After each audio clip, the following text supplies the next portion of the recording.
All right, everybody. I'm very excited about today's lesson.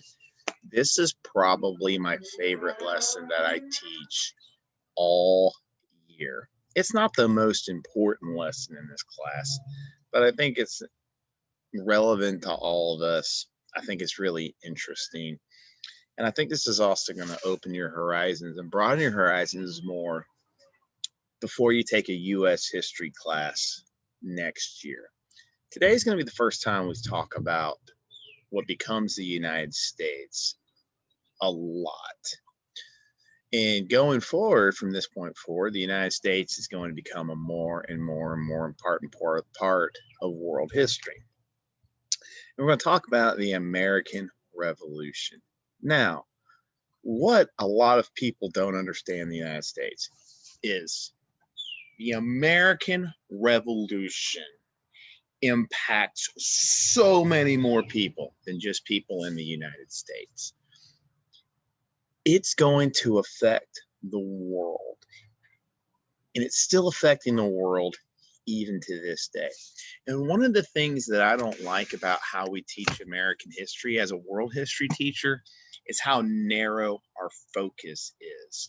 We only talk about the American Revolution and how it affects people in the United States over and over and over again, when the global significance, the global impact of this revolution is massive. In many ways, this is the most important event in American history.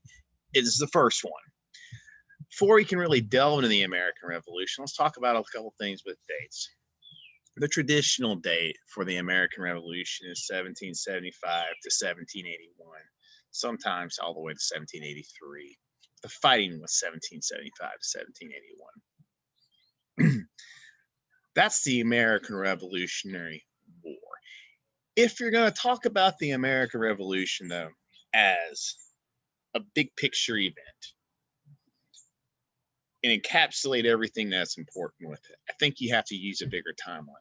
From 1763 all the way to 1791, where you have the first governments elected based on the ideas of the new Constitution that is ratified in the United States. That's one person's belief. So before we talk about the revolution, though, we need to have a really good grasp on, well, how were things in the 13 colonies before the revolution? In 1750, at the very end of period 2 / the start of period 3, I would argue the 13 colonies might have been the best place on earth to live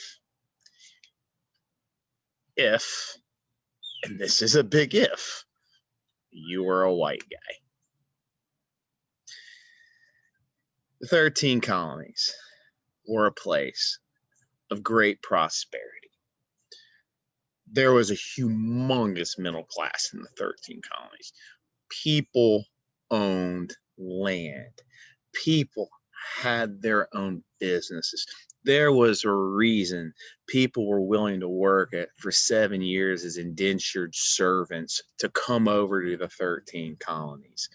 And that reason is because it really was just a place to start new, a place where there was unlimited resources and land and chances to better yourself.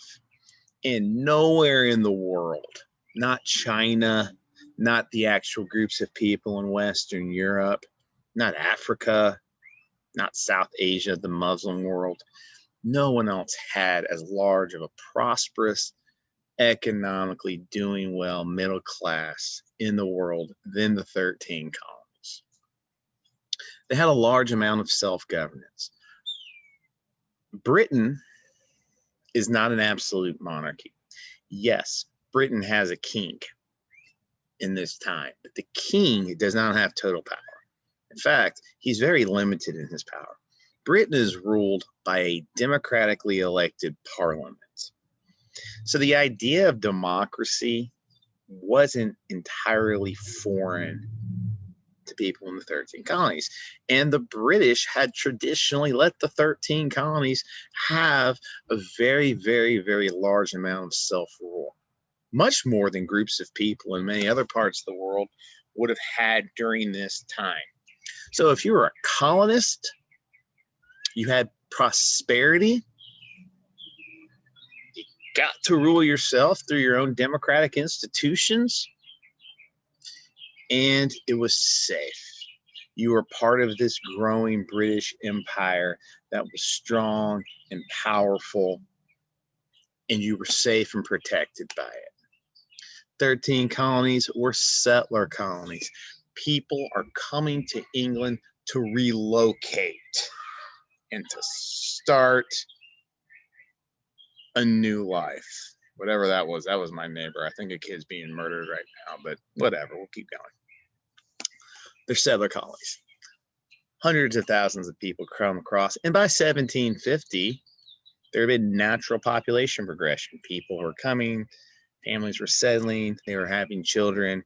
By the 1750s, third, fourth, fifth generation American colonists were a thing. Like I said earlier, this might have been the best place on earth to live, as long as you were not a native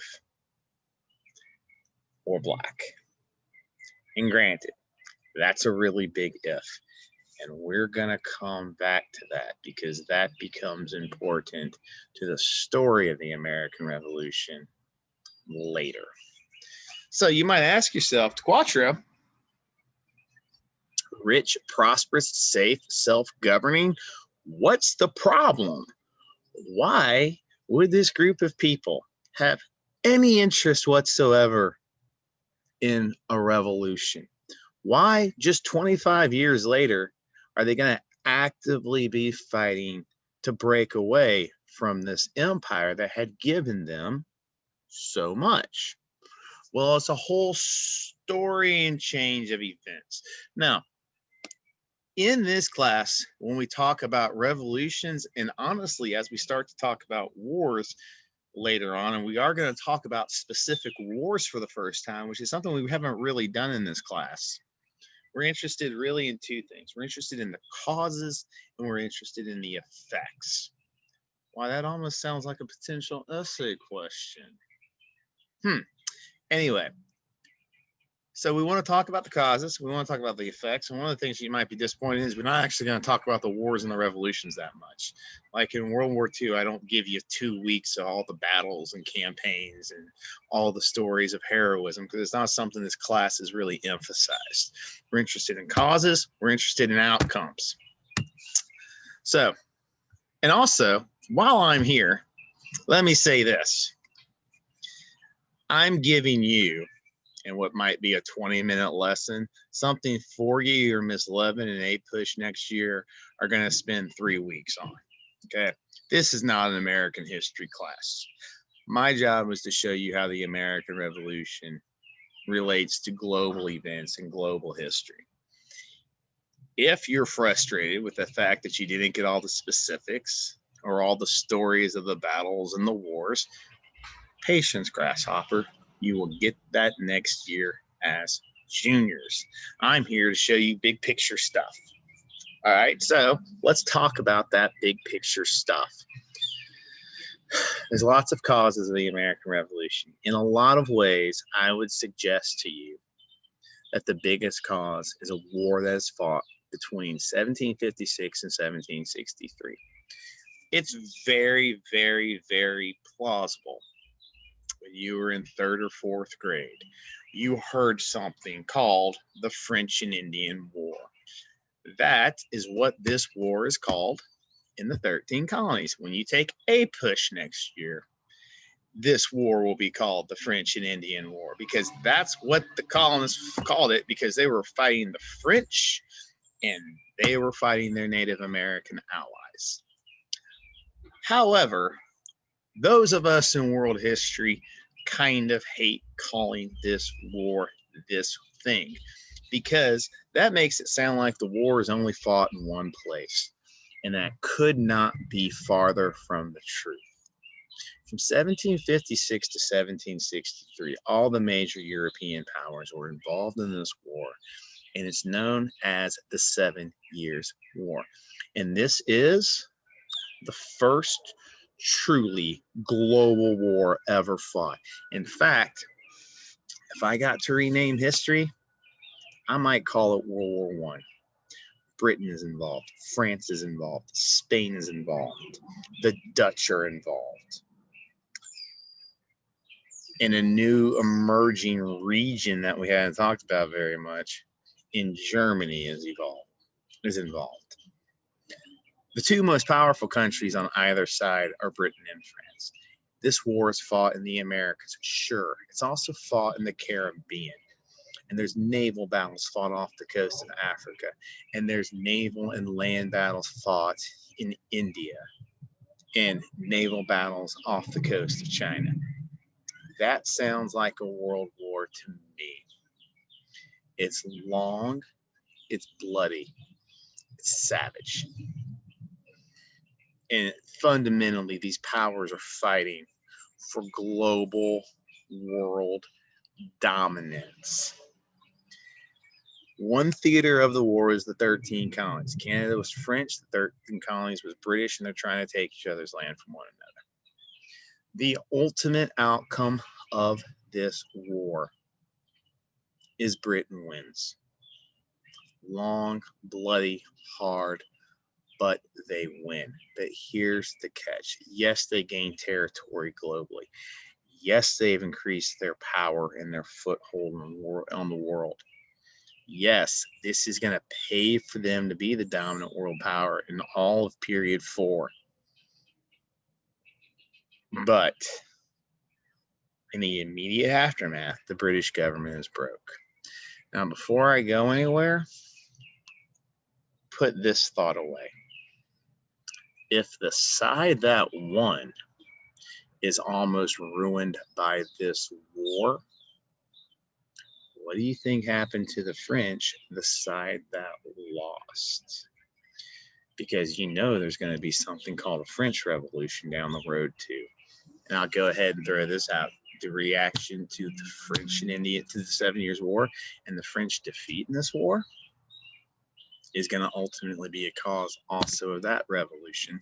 But that's getting ahead of myself. So the British government is fundamentally broke after this war. And the colonists are still demanding protection. So what does the British government do? They decide to start taxing their colonists for the first time. And this doesn't go over well. People don't like being taxed. You start to hear all sorts of really great things like no taxation without representation. And it's just great backlash to these taxes. And as Americans, we give a lot of credence to what the colonists say. I call garbage. Because here's why.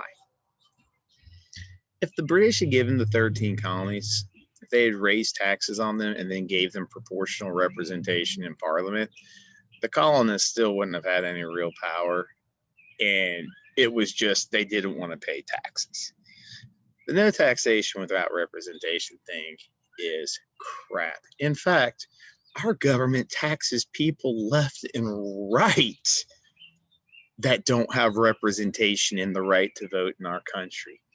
Immigrants, migrant workers, some of you who work for a Chick-fil-A for $7.75 an hour have to pay federal taxes, and you can't vote. We tax people all the time. That idea of no taxation without representation, it's one of those things that sounds really, really, really great. In actuality, it sounds better than it actually is in practice. The problem with the taxes, though, really, truly, fundamentally, is the taxes weren't fair. Fundamentally, these taxes were sales taxes on certain goods. First thing that they taxed was sugar, and this was a huge problem because it wasn't just a tax on sugar, it was also a tax on the byproducts of sugar. Welp, The number one alcoholic beverage of choice of the 13 colonies was rum, which is made out of molasses, which is a sugar byproduct. As you'll learn in American history later down the road with other events, if you really want to tick a group of people off, mess with their liquor. This tax did not go over well, but there's a bigger problem with it. So when you have these sales taxes, the people who buy and sell the goods are the ones who are paying the most of the taxes. Who's paying those? Who are the ones doing all the importing? It's northern port cities like Boston. Whenever you learned about the American Revolution as like a third grader, you kept hearing Boston, Boston, Boston. This was the centerpiece. The reason Boston was so upset is not because they felt like their liberty and their rights were being violated. These taxes were killing them economically. That's the fundamental reason why Boston got so upset. When the British realized that the sugar tax was not going down well, they replaced it with something else called the Stamp Act, which is a tax on all things paper. Well, that didn't go any better because it's still the same group of people. It's people importing and exporting lumber goods, including lumber itself. So lumber and anything made out of paper. These were taxes that were hitting the northern port cities and northern colonists disproportionately hard. Same thing for the Tea Act. The beverage of the 13 colonies was tea at this point. This tea was sold by the British East India Trade Company, who had a monopoly as part of mercantilist practices on the 13 colonies. And if you wanted to, and everybody bought tea. Well, this is something that it had to be imported, which means the port cities like Boston that are whose economic reliance is on importing and exporting goods, they're the ones paying these taxes the most. Meanwhile, who are the richest people in the 13 colonies? For the most part, it's tobacco plantation owners in the 13 colonies in the South. These men were fantastically wealthy. You had hundreds and hundreds of acres of lands, could have hundreds of slaves, and exported an enormous amount of tobacco. And these rich Southerners weren't being hit by these taxes hardly at all. So the taxes were disproportionately fair. Northern colonists who were involved in trade were paying a lot of taxes. Southern colonists who were involved in the growing of tobacco were a lot more exempt from this. But you're going to see northern cities like Boston become more anti-British as a result of these taxes. But that didn't mean that Southern leaders were not interested in a potential revolution. By this time, Southern plantation owners and Southern leaders considered themselves the intellectual elite of the 13 colonies, and they had been deeply influenced by the ideas of the Enlightenment. Men like Jefferson, Madison, and Monroe had by this point been exposed to the ideas of the Enlightenment and were interested in creating a new form of government based on the ideals and principles of the Enlightenment, not being ruled by a king, separation of powers, ensuring certain rights for people as long as they were white. But it seemed like a utopian dream because to break away from Britain means to be fighting what might be the most powerful country on earth, and we're just a bunch of colonies, and the idea of an armed rebellion seemed suicidal.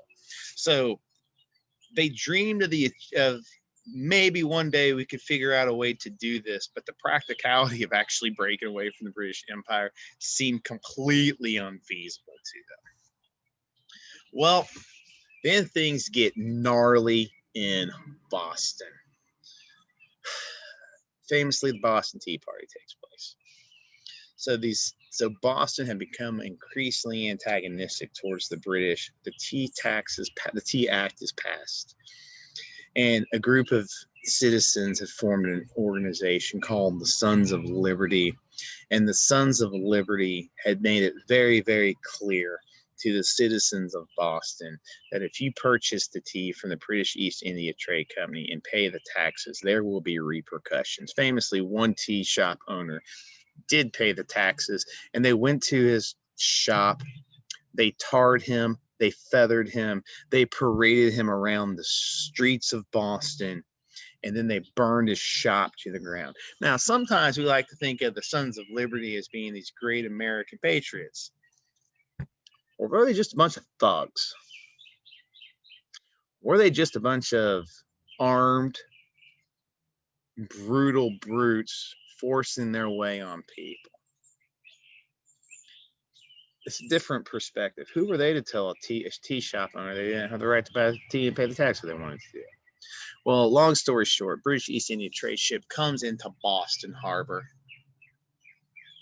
and no one's going to the ship to buy the tea. It just sits there for a while, several days, I believe. It might even have been longer than that. The specifics aren't important to us. And Sons of Liberty get cute. One night, they dress up as a bunch of Native Americans, sneak up on the ship, and they take all the tea on the ship and they dump it over Boston, dump it in the harbor in an event called the Boston Tea Party. Well, that's a problem. Because whose tea is it that they're destroying? Well, your initial reaction is, well, they're destroying the British East India Trade Company's tea. Yeah, but remember, who owns joint stock companies? We said it was the powerful. We said it was the wealthy, the elite, and oftentimes political leaders. Many members of the British Parliament were stockholders in the British East India Trade Company. And they took this attack on the British East India Trade Company's tea personally. And this is so important. The Parliament, this democratically elected body, decided that Boston should be punished. Now, you may have been raised, oh, the king, the British king, we're fighting to get rid of British king, blah, blah, blah, blah, blah, blah, blah. That's some simple history. That's the sort of thing we teach third graders.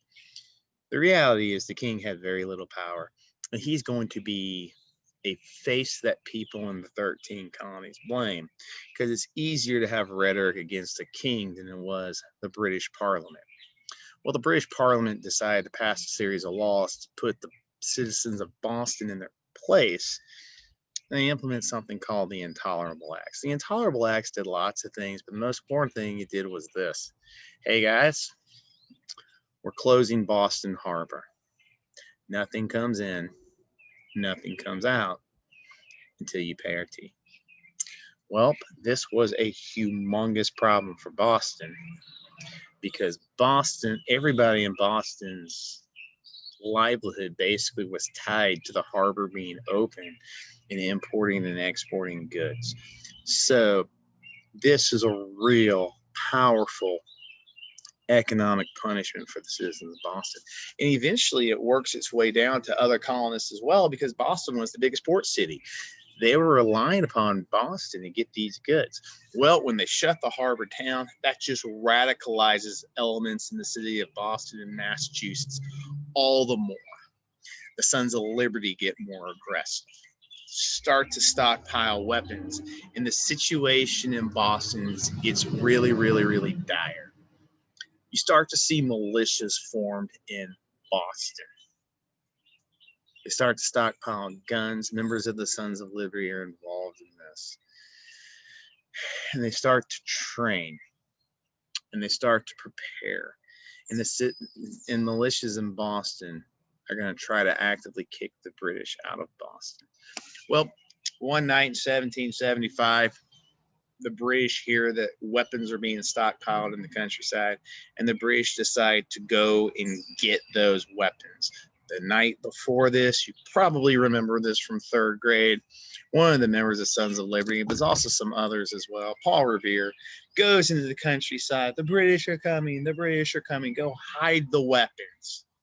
Next morning, the British go out into the countryside to the neighboring city of Lexington and Concord, and the weapons are gone. They're just not there. The weapons were supposed to be in Concord, but before marching to Concord, there's a little village called Lexington. It was close to noon. The British Army, as they're marching down this road from Boston, comes across the Massachusetts militia force. When they see these Massachusetts militiamen blocking the road, neither side does anything because neither side wants to be responsible for starting the war. Basically, for a while, they just stand there yelling at each other, screaming at each other to get out of the way and leave the road.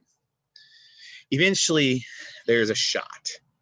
Many historians, including Ron DeQuatra, think that a Massachusetts militiaman's gun went off. Well, if you're British and you hear a gun go off, it's on like Donkey Kong now. And they fire into the Massachusetts militia, and the militia goes running into the woods, leaving several members of the Massachusetts militia dead. They go on to Concord. They look for the weapons. There's no weapons there. They've all been hidden at this point. It's getting dark, and now the British soldiers are roughly 20 miles away from Boston. It's getting dark, and they have to march back. Well, between Lexington, which was around noon, and now about 6 o'clock, every Massachusetts militiaman had spread the story of what happened in Lexington, and every Massachusetts farm boy within 30 miles of Lexington. And hundreds and hundreds and hundreds of farm boys go to the barn, they get the gun. And as the redcoats are marching back on the road in the middle of the night, wooded on both sides, they start to be fired on. And they get lit up like the 4th of July, which is a funny joke because the 4th of July hasn't actually happened yet. But we're getting there. Go into the woods after the colonists, the Massachusetts militia, and they just disappear. It's night, and they were grazed in these woods. This march back from Concord to Boston that night was a living hell for the British. Fired on in the dark from multiple sides, from soldiers behind trees. And the survivors come into Boston the next morning with their tails tucked between their legs. They had gotten destroyed in this battle.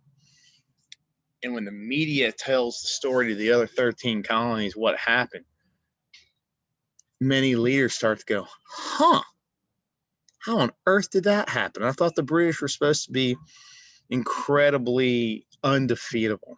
Well, a couple months later, the same militia was threatening to actually attack Boston. North of the city, a major battle is fought. It's called the Battle of Bunker Hill. In this battle, the British charged the militia 3 times.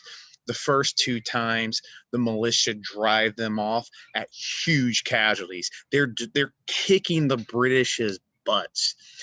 Third charge takes place, and the only reason they don't do it a third time is that the Massachusetts militia ran out of ammunition, so they had to withdraw from Bunker Hill. But the reality of the story is, if they had been properly supplied, they could have stayed on that hill for forever. And now, all these leaders from all of these other colonies are looking at what's happening in Massachusetts, and they're saying to themselves, are we giving the British too much credit? Are we giving the British Army too much respect? Is independence actually plausible? In the aftermath of these battles, there's going to be a meeting of leaders from the 13 colonies. We call this the Second Continental Congress. And again, I am rushing through things that you're going to spend weeks on next year in AP World History. Since I paid. Wait a minute. Hold on, my wife needs the keys. Kathy, here you go. That's Mrs. Decoy. Hey, you left the door unlocked, right? Yes. Okay. So, sorry for the sidetrack. Second Continental Congress meets, and they decided to send an envoy to Britain to see about peacefully reopening and peacefully settling the issues in Boston. This delegation is led by Ben Franklin, and basically they're told, oh, God, no, we're not reopening this harbor until the tea is paid for. We're teaching Boston a lesson. In the aftermath of this, cries for independence grow. But the Second Continental Congress do not act too hastily. Let's think about our timeline here. When is the Declaration of Independence? July 4th, 1776. These battles take place in 1775. It is not at this point the 13 colonies versus Britain. It's Massachusetts versus Britain for a year, basically. But after a year's worth of debate, Southern leaders really interested in creating a new government based on the ideas of the Enlightenment, whose actual economic survival is not at stake, agree to support a declaration of independence from Britain. Which gets us to the Declaration of Independence, really one of the most influential documents in world history. Declaration of Independence is signed July 4, 1776. The leaders of the Second Continental Congress go, okay, let's do this. Let's rally together and let's try to win independence through force of arms.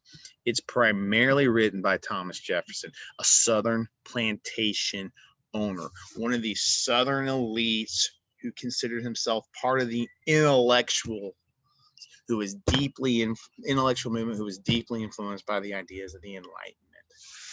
Declares independence in the colonies from Britain. Famously, we hold these truths to be self-evident that all men are created equal and are endowed by their Creator with certain inalienable rights that are among these are life, liberty, and the pursuit of happiness. Now, there is lots of hypocrisy in this.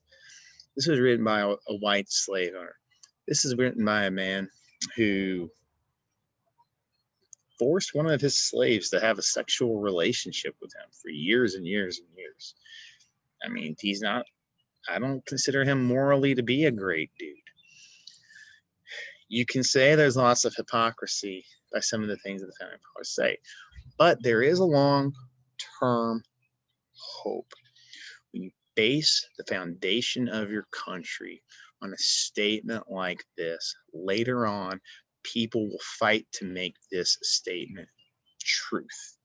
So while it might not have been seen to apply to everyone at the time, later on, people who will fight for equality will use statements like this as a justification for what the American ideal is supposed to be. So now, 13 colonies have declared independence, and they're at war with Britain. Now, I love American Revolutionary War history. It's interesting. It's kind of amazing that the colonies actually won.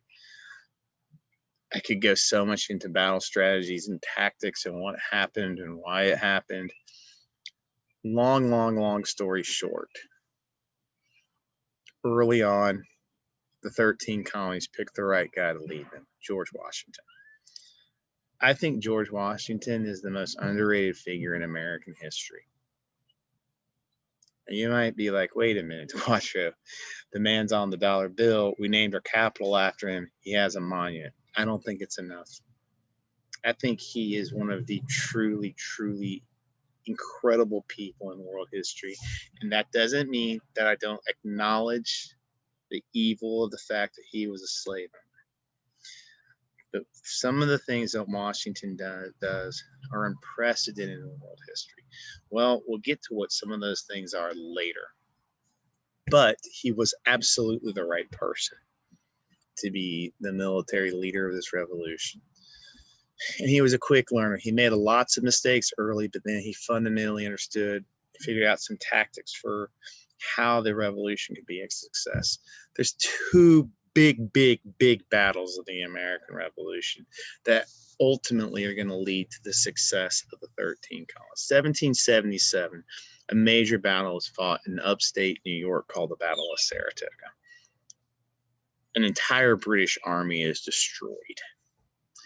What's so important about this is the enemies of Britain, France, and to a lesser extent Spain, was watching to see if they thought the 13 colonies had a chance, because they were desperate for revenge from the loss of the 7 Years' War. After Saratoga, French leadership says, you know what? This is our chance to strike back at Britain. And after Saratoga, France declares war on Britain, and France becomes an American ally, and so does Spain. And they're going to send America lots of aid weapons, material, money, and also provide a navy that's going to come in very handy. But much, much, much more importantly, when the French get involved, this war is really the 7 Years' War Part 2. The American Revolution becomes a global war. The British and the French will fight in India in the American Revolution. The British and the French will fight in the Caribbean in the American Revolution. The Spanish will fight the British in Europe itself. And this thins out the British army globally. And the reality is, of all the colonies that Britain had, India, islands in the Caribbean, the 13 colonies, the 13 colonies were the ones that were worth the least to them. So for the rest of the war, they're sending the JV to the 13 colonies because they have to protect these other assets.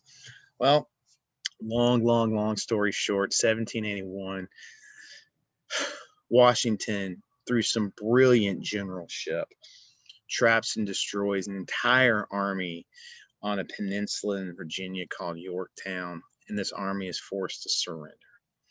After this, the British fundamentally stop fighting in the 13 colonies, and they throw in the towel, and peace negotiations begin.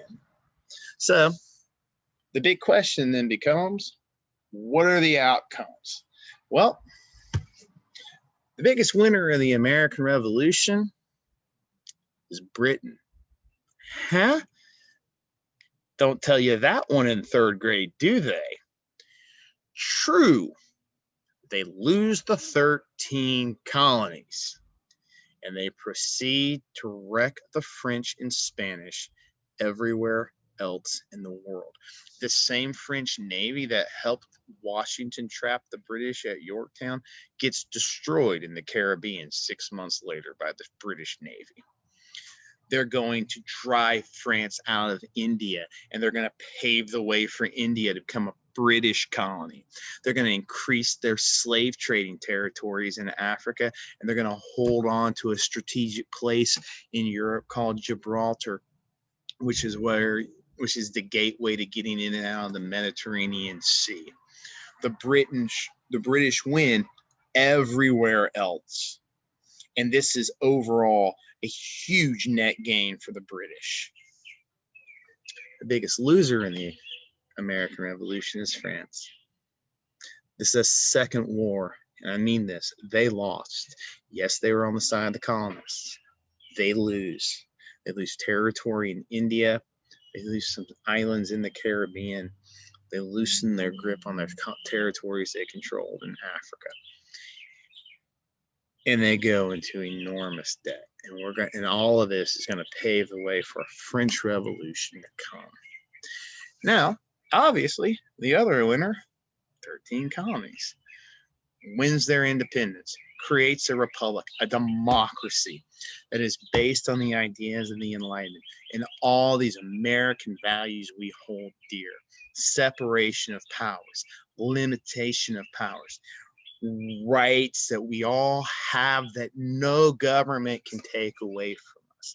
These are all ideas in the Enlightenment, and the United States of America is the first government to implement these ideas.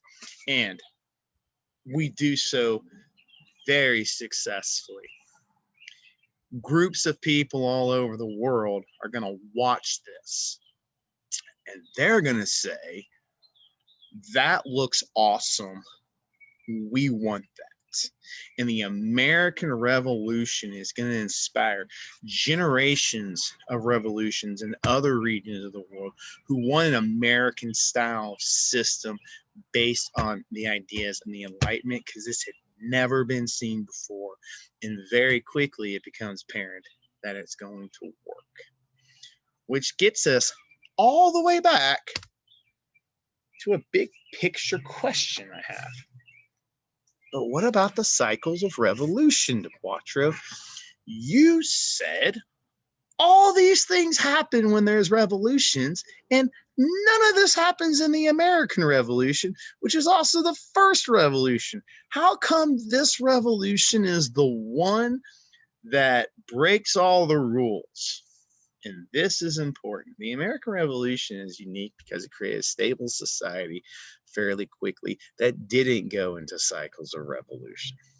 Here are some theories, not facts, theories for why that is. It wasn't seeking a new system. It was seeking to protect the existing system. You don't see radical economic change. You don't see radical social change. Who was in charge of the 13 colonies before the American Revolution? Rich white guys like Madison, Jefferson, Washington, Adams, Monroe.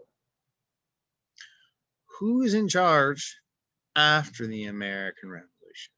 Rich white guys like Adams, Jefferson, Madison, Monroe, Adams. It wasn't about creating a new system. It was about protecting the system and the way of life they had. It wasn't about deep and profound social change. Other revolutions are going to try to blow everything up. This one didn't. Why didn't they seek widespread social and economic change? Because in the 13 colonies, this was the only place in the world where you could go and have a revolution that included enough people that you didn't have to go to the lowest class of people to have their support. They never had to turn to the slaves. They never had to promise the slaves a bunch of things if you would join with us and then later break those promises. In fact, if you know anything about the American Revolution, blacks who fought were much more likely to fight with the British, who promised them their freedom, than were to fight with the on the American side. So since it wasn't seeking radical social change and it wasn't seeking radical economic change, it wasn't trying to blow up and fractionalize all these different elements of society. And the fundamental thing is, if you went to the 13 colonies in 1765 and looked around, and then you came back 30 years later in 1795, you might not see much of a difference. The people in power were still the people in power. The middle class was still a prosperous middle class, and they're still the slaves. Not that much changed dramatically. Now, over time, the political system evolves. The political system develops these beautiful institutions that we all are so proud of and which have made such a stable democracy for 200 years, including creating this constitution that ensures God-given rights to all of us that can't be taken away, like life, liberty, and the pursuit of happiness. Now, I would argue, though, that the real revolution is coming. I would argue, what's the event that really changes social and economic systems in America? The Civil War. When people start to come to grips with the idea of the immorality of slavery and how that does not coalesce with our ideals that we have that are supposedly based on the ideas of the Enlightenment, and that the real blow up society and economic systems, even in the Civil War, that in American history that's truly revolutionary, is our Civil War. Unfortunately, that's not an AP World History story. That's an APUSH story, and you'll get all of that next year. But in the short term, the biggest effect on this, the creation of a government based on the ideals of the Enlightenment, that Enlightenment philosophers in other countries are going to really, really wish that they had a way of adopting and implementing into their systems as well. I hope you learned a lot. I hope you found this interesting. And that's going to be it for the day. Y'all have a good day.